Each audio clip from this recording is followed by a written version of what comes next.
High finally Afran Nisho is back তার দাগে সিনেমার টিজার নিয়ে।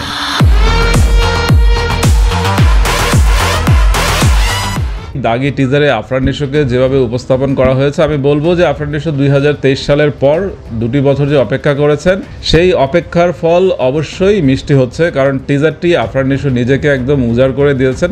দাগিতে আফরান নিশোর যে চোখের অভিনয় কিংবা হচ্ছে তার যে এক্সপ্রেশন সেটি গল্পের সাথে পুরোপুরি যাচ্ছে।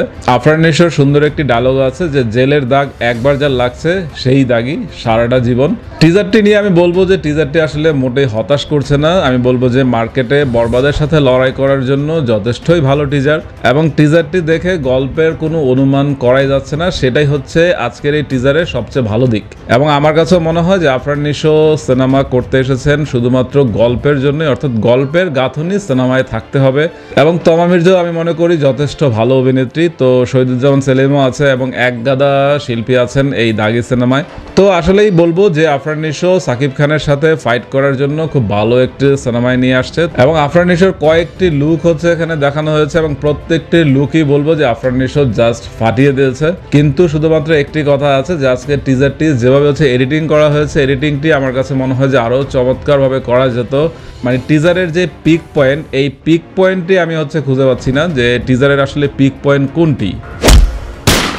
যখন আফরান নিশো বললো যে দাগি অর্থাৎ সারাটা জীবন, তখন থেকে কি পিক পয়েন্ট ভাবা যায়? বা আমি বলবো টিজারটির মধ্যে এমন কোনো মিউজিক ছিল না যেটা দেখে একদম নিজের পশম দাঁড়িয়ে যাবে। তো যাই হোক, পরবর্তী যে দাগির টিজার আসবে আমার কাছে মনে হয় যে এটা সেকেন্ড টিজার আসবে বা একদম ট্রেলারও চলে আসতে পারে, তখন আসলে দাগি সিনেমা নিয়ে বিস্তারিত আরও কিছু বলা যাবে। তো আজকের এই টিজারটি আমি বলবো যে আমি হতাশ নই।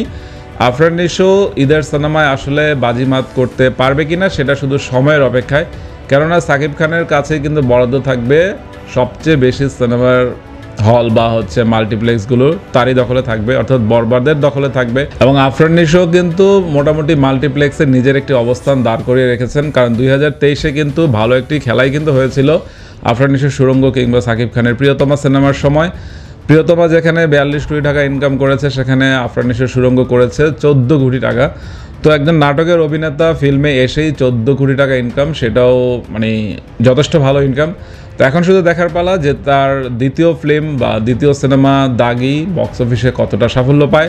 তো আফরান নিশোর জন্য শুভকামনা থাকবে, সে নাটক, টেলিফিল্ম বা ওয়েব সিরিজ বাদ দিয়ে সে সিনেমায় মনোযোগী হতে চায়, এবং আফরান নিশো যেভাবে আগাচ্ছে আমার কাছে মনে হয় সে নেক্সট সাকিব খান হতে পারতেও পারে। তো ভিডিওটি এখানে শেষ করছি, বাকি কথা হবে দাগি সিনেমার যখন ট্রেলার আসবে তখন। তো ততক্ষণ পর্যন্ত সবাই ভালো থাকুন।